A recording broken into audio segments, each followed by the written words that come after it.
Ostia Antica was our first archaeological site, and the first day of our 6-week adventure. Still fresh from flying, we wandered around the ruins in a dazed wonder, taking in not just the historical grounds, but the Italian landscape, with its umbrella trees and tiny cars. What shocked me most was that there were very few restricted areas, and those who were typically under restoration were blocked off for safety reasons. You could see field trips of children running around amongst the ruins, or a couple having lunch on the ancient stones. You could pick up wild poppies that consumed the fallen city and climb up to the ancient apartments. You could touch the remains of someone's home who had died way before your ancestors were born, and there was an intimate feeling of exploration off the main roads and getting an image of what daily life would have been like hundreds of years ago. It was history, but it was still very much alive. Ostia Antica may not be a well-known site, but it has a fascinating history. Coming from the word ostium meaning mouth of the river, Ostia Antica was a valuable port city and the first Roman colony. It connected the Tiber to the Mediterranean and attracted travelers and merchants alike. One intriguing aspect of the market is the mosaics that line the fronts of stores, depicting a service or trade to any interested customers. As Ostia Antica grew, it gained a grand theater, numerous taverns, apartment blocks, public baths with expansive mosaics depicting ancient Roman mythology, a Capitolium temple, and even a firefighting service. The site also had a sizable collection of marble quarries, including the subject of the site's ticket, Cupid and Psyche.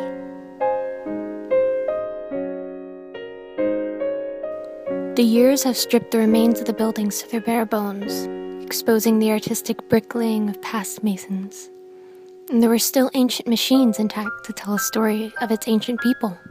You turn the dealie and it grinds the grain. Yeah. And you get flour from which you make bread. And you give the bread to the people because they're hungry and they'll be angry. Bread is good.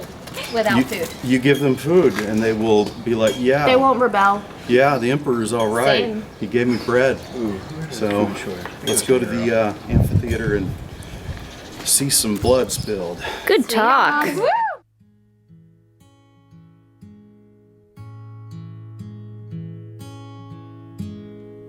We wouldn't visit our next archaeological site until we settled into Rome a couple of weeks later, the Roman Forum. An impressive, if rather confusing, sprawl of ruins, the Roman Forum was ancient Rome's showpiece center, a grandiose district of temples, basilicas, and vibrant public spaces. The site, which was originally an Etruscan burial ground, was developed in the 7th century BC, growing over time to become the social, political, and commercial hub of the Roman Empire.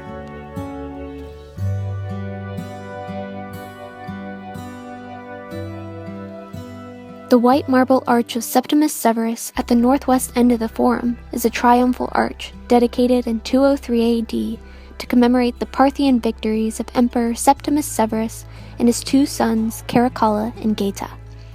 After the emperor's death, his 2 sons gained joint control of the Roman Empire before Caracalla had his brother assassinated and his memory removed from all public monuments, including the arch.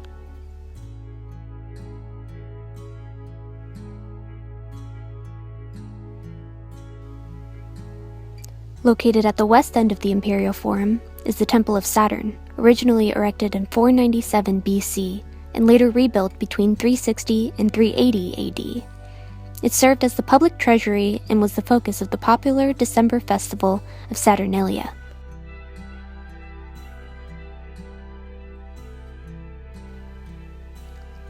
Castor and Pollux, in Roman mythology, were the twin demigod offspring of Jupiter and Leda, and are also represented in the constellation Gemini.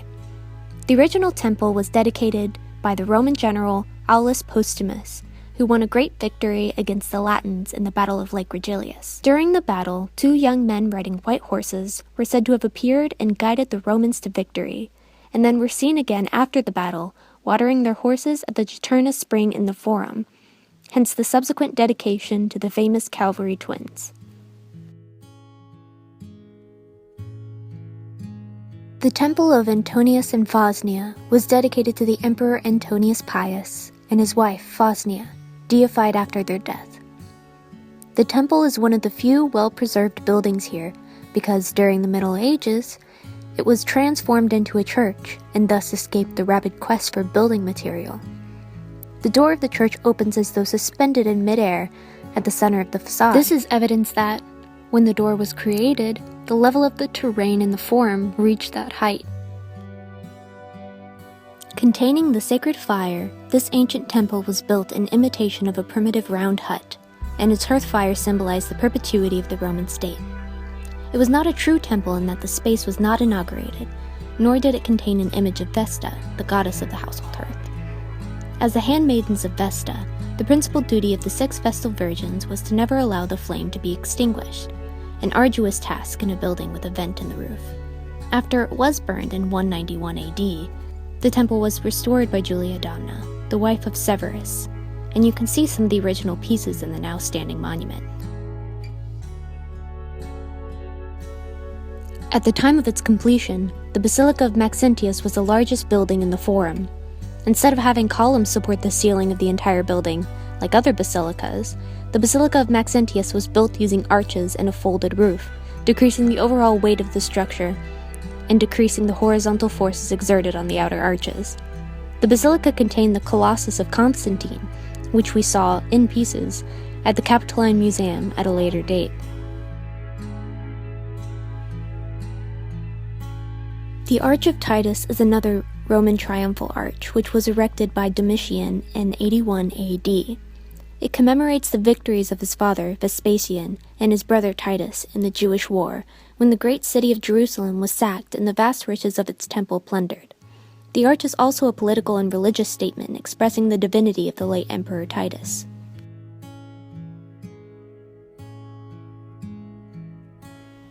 The Colosseum, built of concrete and sand, is the largest amphitheater ever built and is situated just east of the Roman Forum. Construction began under Emperor Vespasian in 72 AD and was completed in 80 AD under his successor and heir, Titus. Further modifications were made during the reign of Domitian. These 3 emperors are known as the Flavian dynasty, and the amphitheater was named Flavian Amphitheater for its association with their family. When Vespasian returned from the Jewish War, he claimed the empire Nero left in despair, and to rectify Nero's frivolous and tyrannical legacy, Vespasian built an amphitheater for the people, funded by the spoils of the war, on Nero's self-indulgent land. The Colosseum, as it is more commonly known, was named for the Colossus of Nero that stood nearby in ancient times. It was a 98-foot bronze statue erected near the entrance of Domus Aurea to flaunt his stake on the land, but when Vespasian took over, it became renamed Colossus Solis after the Roman sun god. It was last mentioned in the 4th century AD, and nothing is left but its pediment. Not too far south lies the Baths of Caracalla, which I could imagine were quite a reprieve from the hot Italian sun. The baths were the city's second largest Roman baths, likely built between 211 and 217 AD, during the reigns of Emperor Septimus Severus in Caracalla. They were in operation until the 1530s and then fell into disease and ruin. Construction of the baths was probably initiated by Emperor Septimus Severus and completed during the reign of his son, Caracalla. For work to have been completed mostly during the time of Caracalla, workers would have had to install over 2,000 tons of material every day for 6 years.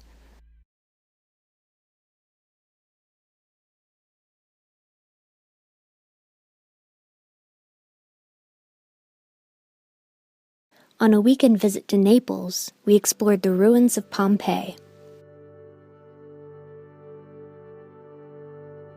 Pompeii was an ancient Roman town city, along with Herculaneum and many villas in the surrounding area, that was mostly destroyed and buried under 13 to 20 feet of volcanic ash and pumice during the eruption of Mount Vesuvius in 79 AD. We got to experience the power of the large amphitheater thanks to a lovely Korean gentleman.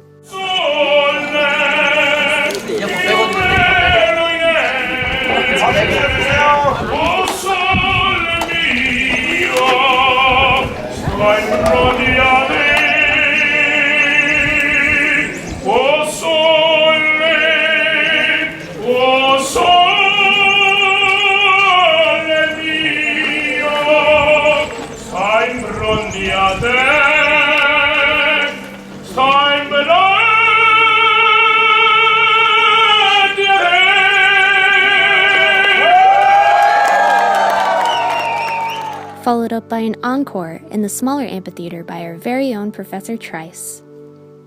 So you guys know that Elvis stole O Sole Mio, right?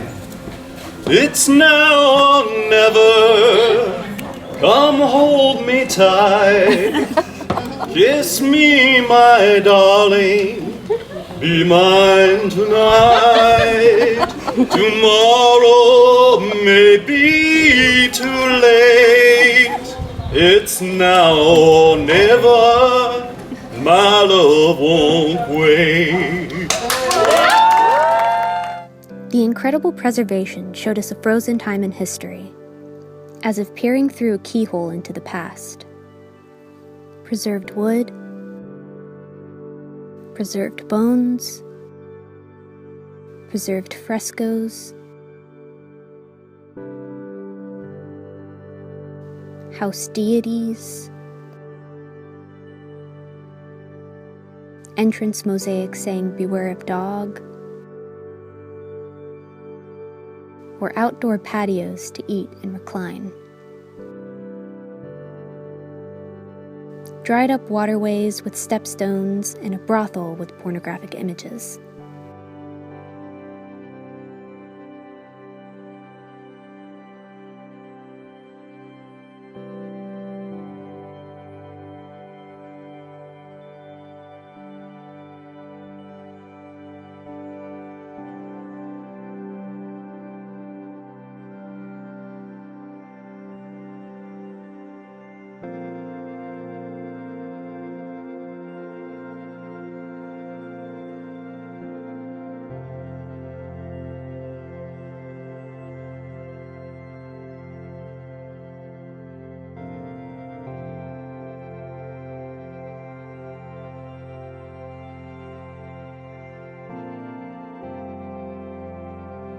We couldn't stay there forever, though. We still had the rest of the day and 2 more stops ahead of us. Aplantis, also known as Villa Pompeii, is an ancient Roman seaside villa. The villa itself is a very large structure about 10 meters below modern ground level. Evidence suggests that it was owned by Emperor Nero, and it is believed to have been used by his second wife, Poppaea Sabina, as her main residence when she was not in Rome.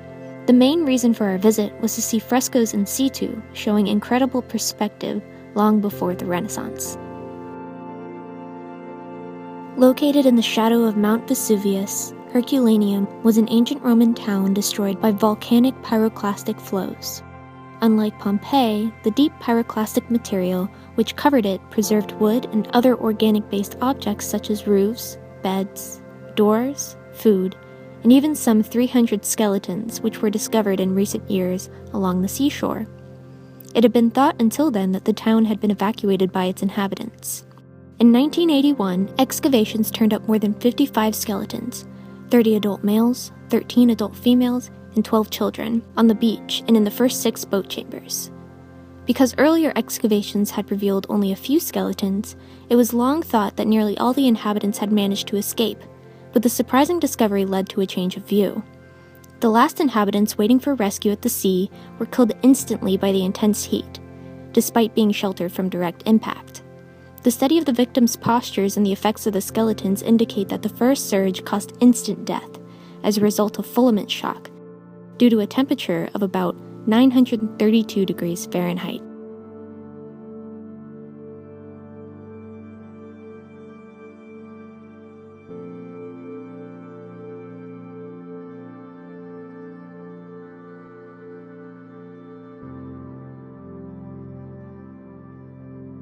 After returning to Rome, we saw Ara Pacis, an altar in Rome dedicated to Pax, the Roman goddess of peace. The monument was commissioned by the Roman Senate on July 4, 13 BC, to honor the return of Augustus to Rome after 3 years abroad.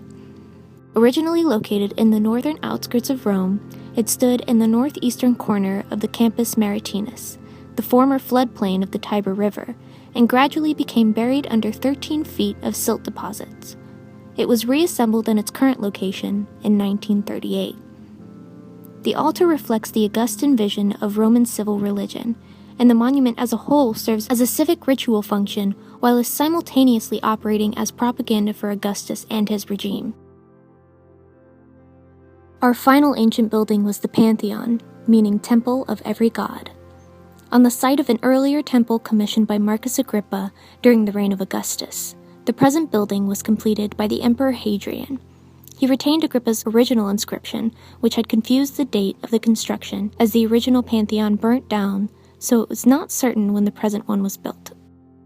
The building is circular with a portico of large granite Corinthian columns under a pediment.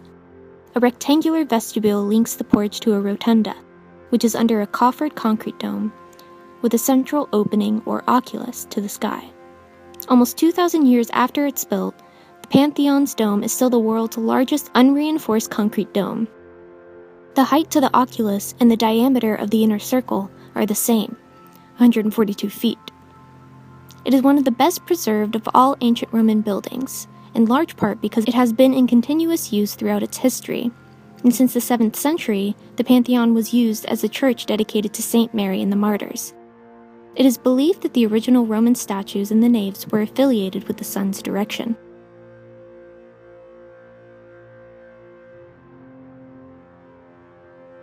The thing each of these places have in common is that they are each statements of the distant past, feats of a people who died long before their land fell. But even then, there is still life, however faint, in these crumbling walls, and poppies blink at the surface to soothe the broken land, so it can tell us its story and the story of its people. Whether it's the remains of a game of Mancala on the steps in the Roman Forum, or the various phalluses gracing Pompeii, these discoveries make ancient people incredibly human and not so distant from us.